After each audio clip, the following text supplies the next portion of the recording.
Hello दोस्तों, नमस्कार। आज मैं आपको किराना बिजनेस 2025 में कैसे ओपन करें इस पर पूरी डिटेल जानकारी देने वाला हूं। यदि आप ग्रोसरी स्टोर किराना बिजनेस करना चाहते हैं तो बहुत ही ज़बरदस्त समय है, प्रॉफिटेबल बिजनेस है। आज के समय में बेरोजगारी बहुत ज़्यादा है। किसी दूसरे की नौकरी करने से अच्छा है कि आप स्वयं का छोटा सा बिजनेस स्टार्ट कर लें। तो यदि आप किराना बिजनेस के बारे में सोच रहे हैं तो आपको ऐसे 10 पॉइंट जो आपके मन में क्वेश्चन हैं, जो आपके क्वेश्चन हो सकते हैं, मैं वो सारी टॉपिक आपको इस वीडियो में बताने वाला हूँ। तो सबसे पहला होता है कि कितने पैसे की ज़रूरत होती है, कितना इन्वेस्टमेंट से आप किराना बिजनेस स्टार्ट करें। दूसरा टॉपिक होता है कितनी प्रॉफिट होती है। तीसरी टॉपिक होती है कहाँ पर खोलें। किराना बिजनेस खोलते समय बहुत ज़रूरी होता है कि आपका बिज़नेस कहाँ पर स्टार्ट हो रहा है, तभी बिज़नेस रनिंग होता है। चौथा होता है क्या क्या सामान की ज़रूरत पड़ती है। जब आपके दुकान में सभी प्रकार के सामान होंगे तभी आपकी बिज़नेस जो है वो ग्रोथ करेगी। कहाँ से सामान खरीदें, ये भी एक समस्या होती है कि जब आप न्यू स्टार्ट करते हैं तो आपको सामान कहाँ से खरीदें। होलसेलर कैसे ढूंढें। सातवां होता है किराना दुकान में सामान लिस्ट, यानी कि आपको छोटे छोटे जो प्रोडक्ट होते हैं उन सारे सामान का लिस्ट भी जानना ज़रूरी होता है, ताकि अब जब दुकान के लिए सामान खरीदते समय ऐसे प्रोडक्ट जो छूट ना जाए या ऐसे प्रोडक्ट जो आपके एरिया में चलते नहीं हैं वो भी है, यदि आप ला लेंगे तो आपको लॉस हो सकता है। तो आठवां होता है उधारी से कैसे बचें, ये भी एक बड़ी समस्या होती है। नौवां होता है दुकान का हिसाब या लाभ हानि आप कैसे निकालें, ये भी एक बहुत ज़रूरी चीज़ होती है। और 10वां होता है दुकान में आपको कितनी टाइमिंग देनी पड़ती है, ये सबसे बड़ी बात होती है। कभी कभी हमें लगता है कि कुछ 2-4 घंटे की टाइमिंग देके हम दुकान कर सकते हैं, बट ऐसा नहीं होता है। तो इन सभी टॉपिक पर मैं आपको अभी डिटेल में जानकारी देने जाना हूँ। आगे आप हमारे चैनल पर जुड़े रहे, इस वीडियो को पूरे अंतिम तक देखें। पहली बार आप हमारे चैनल पर आए हैं तो प्लीज़ हमारे वीडियो को लाइक करें, हमारे चैनल को सब्सक्राइब करें और नीचे कमेंट बॉक्स में कमेंट कीजिए। यदि आपका कोई भी क्वेश्चन है या मैंने आपके कोई भी सवाल का जवाब देने से छूट गया हूँ या आपका जवाब नहीं दे पाया हूँ तो आप कमेंट बॉक्स में कमेंट कीजिए। मैं आपको उस टॉपिक पर एक वीडियो बना दूंगा या फिर आपके क्वेश्चन का रिप्लाई करूंगा। तो चलिए, सबसे पहला आपका जो क्वेश्चन है, कितने पैसे लगाकर आप किराना बिजनेस स्टार्ट करें। देखिए, किराना बिजनेस आप 10,000 रुपये से भी स्टार्ट कर सकते हैं और 10 लाख रुपए से भी स्टार्ट कर सकते हैं। तो ये आपके बजट ऊपर डिपेंड करता है और आप कहाँ पर खोल रहे हैं इसके ऊपर डिपेंड करता है। यदि आप ग्रामीण क्षेत्र में खोल रहे हैं और आपकी बजट कम है तो 10,000 से भी स्टार्ट कर सकते हैं, और थोड़ी अच्छी बजट है तो आप 50,000 रुपये से या 1 लाख रुपए से आप किराना बिजनेस स्टार्ट कर सकते हैं। और यदि आप सिटी में हैं तो आप कम से कम 5 लाख रुपए से किराना बिजनेस स्टार्ट कीजिए, क्योंकि वहाँ पर आपको बहुत से ऐसी चीज़ें होती है जिन पर ज़्यादा इन्वेस्टमेंट करना पड़ता है। जैसे एग्जांपल फॉर मैं आपको एक एग्जांपल बताता हूँ कि मैं गांव में रहता हूँ, मेरा जो किराना दुकान है, मेरा जो शॉप है वो गांव में है। तो मैंने, आप जैसे पीछे देख रहे हैं, सिर्फ आइटम ज़्यादा रखे हैं, क्वांटिटी में नहीं रखा है ना। और प्लस एक सिंपल रेक बना दिया है, उससे मैंने स्टार्ट किया है। वहीं यदि मैं सिटी में होता तो फॉल सीलिंग कराना पड़ता, पीछे काउंटर बनवाना पड़ता जो शीशे से बने हुए होते हैं या फिर प्लाईवुड से बने होते हैं। इस प्रकार से एक छोटे छोटे खंड बनाने पड़ते, काउंटर बनाने पड़ते, उसमें ज़्यादा इन्वेस्टमेंट की ज़रूरत होती है। इसलिए सिटी में आपको ज़्यादा इन्वेस्टमेंट की ज़रूरत होती है। अब आते हैं हम दूसरे पॉइंट में, यानी कि कितनी प्रॉफिट होती है। देखिए, किराना बिजनेस में ब्रांडेड प्रोडक्ट में आपको सभी में 10% का मार्जिन मिलने वाला है, और यदि आप लोकल ब्रांड यूज़ करते हैं तो किसी में 25-30% भी आपको प्रॉफिट मिल सकती है। तो इसमें परसेंट वाइज काम होता है, यानी कि किराना बिजनेस में जहाँ तक प्रॉफिट की बात करें तो आपको कम मार्जिन में ज़्यादा सेल करनी पड़ती है, इसलिए किराना बिजनेस बहुत ज़्यादा चलते हैं। यानी कि आप प्रॉफिट तो आपको 10 रुपये के प्रोडक्ट में आपको 10% यानी कि 1 रुपये बस मिलेंगे ही, लेकिन वो 10 रुपये के प्रोडक्ट दिन में आप कम से कम 30-40 बिस्किट बेच देंगे, यानी कि एक बिस्किट में 10 रुपये में आपको 1 रुपये मिल रहा है, तो 40 बिस्किट में 30 बिस्किट में 30 रुपये 40 रुपये मिलेंगे, यानी कि एक प्रोडक्ट। तो उसी प्रकार से 30-40 बिस्किट बेच दिए, 2-4 कोलगेट बेच दिए, 10-20 चिप्स लेस बेच दिए। तो इस प्रकार से ऐसे बहुत सारे आइटम होते हैं जिसका मैं लिस्ट अभी आपको आगे बताने वाला हूं। तो इन सभी लिस्ट प्रोडक्ट में आप 10-10, 20-20, 30-30 रुपये कमा रहे हैं, तो आप इस हिसाब से 500, 700, 1000 रुपये पर डे आप अच्छी रनिंग रही तो ज़रूर कमा सकते हैं। और सिटी में आप 4-5 हज़ार भी कमा सकते हैं, 10 हज़ार भी कमा सकते हैं। ये आपके बिजनेस ऊपर डिपेंड करने वाला है। बट आपको मैं बता दूं, 10% आपको सभी ब्रांडेड चीज़ में मिलेंगे और लोकल में 25-30% मिलेंगे। अब बात होती है सबसे इम्पॉर्टेंट टॉपिक की, किराना बिजनेस कहाँ पर खोले। यदि आप गांव मोहल्ले कम इन्वेस्टमेंट में खोल रहे हैं तो आपको कहीं पर भी आप किराना बिजनेस खोल सकते हैं। यदि आप ज़्यादा इन्वेस्टमेंट खोल रहे हैं, यानी कि 4-5 लाख रुपए लगा के खोल रहे हैं, चाहे गांव में हो या फिर शहर में, तो जो आपके गांव का चौक चौराहा होता है, मेन सेंटर होता है, मेन मोहल्ला होता है, वहाँ पर रोड लाइन में आपकी दुकान होनी चाहिए। कभी कभी क्या होता है कि हम ज़्यादा अंदर में खोल देते हैं तो दुकान चल नहीं पाती, ये भी बंद होने का एक कारण होता है। दूसरी बात, आपके आसपास में यदि दुकान है तो भी आप खोल रहे हैं तो भी दुकान नहीं चलेगी, है ना। तो ये सब बातें होती हैं, इन सब बातों को आपको ध्यान में रखना होगा। आप अपने एरिया में, अपने लोकेशन में देख लीजिए कि वो बढ़िया सेंटर में हो, आसपास में कम से कम दुकान हो, या कोई दुकान हो तो छोटी दुकान हो, आपके जैसे बड़ी दुकान ना हो, तो आप ये बिज़नेस कर सकते हैं। चौथा, क्या क्या सामान की ज़रूरत होती है। तो किराना बिजनेस में आपको सबसे पहले काउंटर की ज़रूरत होगी, पीछे रैक बनवाने की ज़रूरत होगी, एक फ्रिज की ज़रूरत होगी, ये 3-4 और एक कांटे की ज़रूरत होगी वज़न करने के लिए। ये 4 सामान आपको मुख्य रूप से ज़रूरत पड़ने वाली है, जो कि आपके लगभग 5,000 का आपका काउंटर बन जाएगा।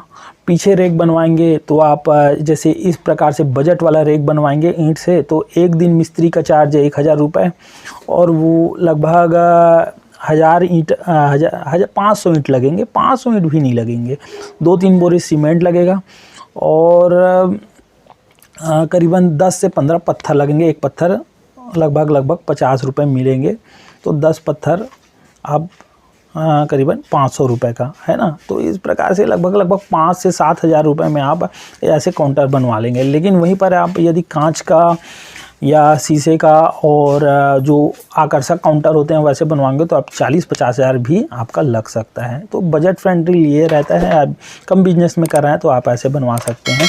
और यदि आपका इन्वेस्टमेंट ज़्यादा है तो वो सिटी एरिया में है तो आपको 30 से 40 हज़ार रुपये सिर्फ ये रैक बनवाने में लगेंगे। हमारा 5वां टॉपिक है, कहाँ से सामान खरीदें। सामान खरीदते समय आपको बहुत ही ज़्यादा ध्यान देने की ज़रूरत होती है, क्योंकि जो मैं बता रहा हूँ कि सामान में आपको 10% प्रॉफिट होता है ब्रांडेड में और लोकल में 30%। तो यहीं पर आपको बहुत ज़्यादा ध्यान देने की ज़रूरत है, क्योंकि आप न्यू किराना दुकान खोल रहे हैं। जब सामने वाले को पता चल जाएगा कि आप न्यू किराना दुकान खोल रहे हैं, जब सामान खरीदने जाएंगे तो आपके जो मार्जिन होते हैं वो बहुत ज़्यादा कम कर देता है वो, यानी कि आपको 10% ना दे के वो 5%, 6% आपको मार्जिन देगा, यानी कि सामान का जो रेट है वो ज़्यादा लगा देगा। तो ये बात आपको ध्यान रखने की ज़रूरत है। तो 6वां जो है, होल सेलर कैसे ढूंढे, यानी कि आपको जो सामान खरीदना है वो होल सेलर से ख़रीदना है, और होल सेलर कैसे ढूंढे। तो होल सेलर जो है ढूंढने के लिए आपको आपके आसपास के एरिया में, आपकी सिटी में आपको जाके पता लगाना होगा, दुकानों से पूछना होगा कि आप सामान कहाँ से ख़रीदते हैं, होल सेलर कहाँ हैं, या आपके जो सभी कंपनियों के जो एजेंसी होती हैं वहाँ से आपको संपर्क करना होगा। उनसे आपको एजेंसी से सामान खरीदने पे क्या होता है कि आपको प्रॉफिट मिलेगा, लेकिन एजेंसी में आपको थोक सामान खरीदेंगे तभी आपको प्रॉफिट होगा, यानी कि आपको एक एक पेटी, एक एक कार्टून सामान खरीदना होता है। तो स्टार्टिंग में मैं तो आपको ये नहीं कहूँगा कि एक एक पेटी, एक एक जो गत्था होता है वो सामान खरीदे, क्योंकि इसमें ज़्यादा पैसे की ज़रूरत होती है। हाँ, यदि आप ज़्यादा इन्वेस्टमेंट से यदि शॉप खोल रहे हैं तो ज़रूर आप होल सेलर से ख़रीदें, पेटी में सामान खरीदें, या फिर एजेंसी से सामान खरीदें। तो ये दो बातें होती है, कहाँ से सामान खरीदे, होलसेलर कैसे ढूंढे। ये दोनों का आंसर आपको मिल गया होगा कि आपको होलसेलर से सामान खरीदना है तो वो आपको ज़्यादा बेनिफिट देने वाला है। सातवां होता है किराना दुकान की सामान लिस्ट। ये सबसे ज़्यादा पूछे जाने वाला क्वेश्चन है और आपके मन में रहेगा कि हम न्यू किराना दुकान खोल रहे हैं कि दुकान में क्या क्या सामान की ज़रूरत होती है, क्या क्या सामान हम लेके आएँ जो बिके। तो ये बात आपको ज़रूर ध्यान में रखना होता है। कभी कभी ये होता है कि आप न्यू दुकान खोलते हैं, होलसेलर आपको जो आपके एरिया में नहीं चलता है वो भी प्रोडक्ट आपको आपके लिस्ट में जोड़ देंगे, क्योंकि आप होलसेलर को बोल देते हैं कि मैंने न्यू किराना दुकान खोल रहा हूँ, आप मेरे लिए सामान निकाल दो करके। होलसेलर जो को मालूम नहीं रहता कि आपके एरिया में कौन सा प्रोडक्ट ज़्यादा चलेंगे, वो अपने हिसाब से सामान निकाल देते हैं। तो इसके लिए आपको ध्यान देने की ज़रूरत होगी कि अपना जो सामान है वो आप अपने आसपास के दुकान में, आपके आसपास के गांव के दुकान में या आपके आसपास के चौक चौराहा कस्बे में जो दुकान है वहाँ पर जाके आप नोटिस कीजिए, आप देखिए, उनसे पूछिए कि सबसे ज़्यादा जो सामान क्या क्या बिकते हैं, उनका आप एक छोटा सा लिस्ट बनाइए। और मैं यदि आपको यहाँ पर लिस्ट बता दूँगा तो वो लिस्ट आपके एरिया में हो सके नहीं मिले या नहीं चले, ऐसा भी हो सकता है। फिर भी मैं एक छोटी सी आपको कुछ लिस्ट बता रहा हूँ। जैसे आप साबुन खरीद सकते हैं, साबुन में आपको लाइट बाय लक्स लगभग ऑल इंडिया में बहुत बिकते हैं। और आप उसी प्रकार से तेल में संतूर है ना, हेयर एंड शोल्डर है, ये रख सकते हैं। शैम्पू में आप रख सकते हैं वाटिका है, क्लिनिक प्लस है, हेयर एंड शोल्डर है, चीक है, ये रख सकते हैं। बिस्किट है, मैरीगोल्ड है, पतंजलि का बिस्किट, दूध बिस्किट है, कोकोनट है, ये आप रख सकते हैं। चॉकलेट रख सकते हैं, पल्स रख सकते हैं, ऑयल रख सकते हैं, तेल, शक्कर, नमक, ऐसे बहुत सी चीज़ें हैं। आपको स्वयं अपने आप से ये लिस्ट बनाना होगा। उसके बाद आठवां आता है उधारी से कैसे बचें। उधारी एक बहुत बड़ी समस्या है। जब आप न्यू दुकान खोलते हैं तो जो कस्टमर होते हैं उनके बारे में आपको मालूम नहीं होता है कि कौन आपका पैसा लौटाएगा, कौन नहीं लौटाएगा, किसको उधारी नहीं देना चाहिए, किसको नहीं देना चाहिए। तो मेरी तो राय है कि आप उधारी ना दें तो ज़्यादा अच्छा है। धीरे धीरे जब आप आपके कस्टमर बेस बन जाएंगे तो थोड़े बहुत 200-400 रुपये का, यदि किसी को एकदम ज़्यादा इमरजेंसी हो गया, बहुत अच्छा कस्टमर है, टाइम पे हमेशा वो आपका रेगुलर कस्टमर है, यदि आपको एकदम इमरजेंसी में उनको ज़रूरत पड़े तभी दें, वरना आप उनसे प्रेम से बोल दीजिए सॉरी भैया मैं उधारी आपने दुकान में नहीं देता करके। 1-2 दिन के लिए वो गुस्सा होंगे, 2-4 दिन के लिए वो आपके दुकान में नहीं आएंगे उधारी नहीं देते करके। नहीं आए तो कोई दिक्कत नहीं है। एक इंसान को यदि यहाँ आप उधारी देना स्टार्ट करेंगे फिर सारे लोग उधारी मांगना स्टार्ट कर देंगे और फिर आपको उनके पीछे भागना पड़ेगा। तो इसका सबसे उचित समाधान यही है कि आप उधारी के लिए उनको हाथ जोड़ के रिक्वेस्ट करके बोल दीजिए कि भैया मैं उधारी नहीं देता, ऐसे करके। और 9वां आता है दुकान का हिसाब किताब लाभ कैसे करें। तो हिसाब किताब करने के लिए आपको एक खाता बनाना पड़ेगा, एक रजिस्टर है, उस रजिस्टर में आपकी रोज़ की डेली बिक्री को आपको उसमें एंट्री करना पड़ेगा कि हर मंथ में 1 तारीख को कितनी बिक्री हुई, 2 तारीख को कितनी हुई बिक्री हुई, ऐसे करके पूरे महीने का टोटल कितना बिक्री हुई, ऐसे करके। और एक आपका क्रय खाता, यानी कि आप क्या क्या सामान दुकान में ख़रीद रहे हैं। जैसे आज मैंने 5,000 का सामान ख़रीदा, कल मैंने 12,000 का सामान ख़रीदा, परसों आप मैंने 2,000 का सामान ख़रीदा, 1 हफ़्ता बाद मैंने 5,000 का सामान ख़रीदा, 2 हफ़्ता बाद मैंने 3,000 का सामान ख़रीदा। वो सारे आप महीने में जोड़िए और आप सारे जो बिक्री है, मतलब जिस महीने की आपकी टोटल विक्रय हुआ है और जो टोटल खरीदी हुआ है उसको माइनस कर देंगे तो आपका लाभ निकल जाएगा। तो इस प्रकार से आप खाता भी आपको मेंटेनेंस रखना है, तभी आपको पता चल जाएगा कि आपके दुकान में कितना सामान खरीद रहे हैं और कितना बेच रहे हैं, उससे आप घटा दीजिए तो आपका लाभ निकल जाएगा। और 10वां होता है दुकान में कितनी टाइम देना पड़ता है। ये सबसे बड़ी बात होती है कि किराना बिजनेस में आपको कितना टाइम देना पड़ता है भाई। तो यदि आपका मोहल्ले में है गांव में है तो आपको सुबह 6 बजे से दुकान तो ओपन करना पड़ेगा और रात के 9-10 बजे का, यानी कि 15-16 घंटे की आपको नॉन स्टॉप ड्यूटी देनी पड़ेगी। और शहर सिटी में है 5 लाख 10 लाख से इन्वेस्टमेंट कर रहे हैं, तो वहाँ तो मेन बाज़ार वगैरह में है तो आपको 9 बजे 10 बजे से ओपन करना होगा, रात के 9-10 बजे तक आपको दुकान खोलनी होगी, यानी कि 12 घंटे की ड्यूटी।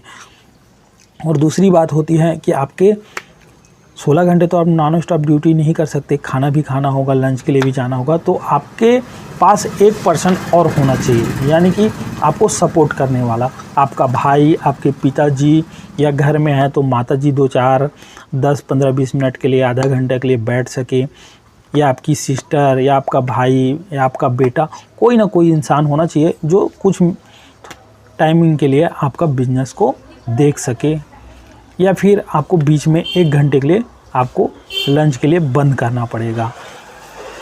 तो इस प्रकार से आपको मैंने 10 टॉपिक में आपको पूरी जानकारियाँ देने की कोशिश की।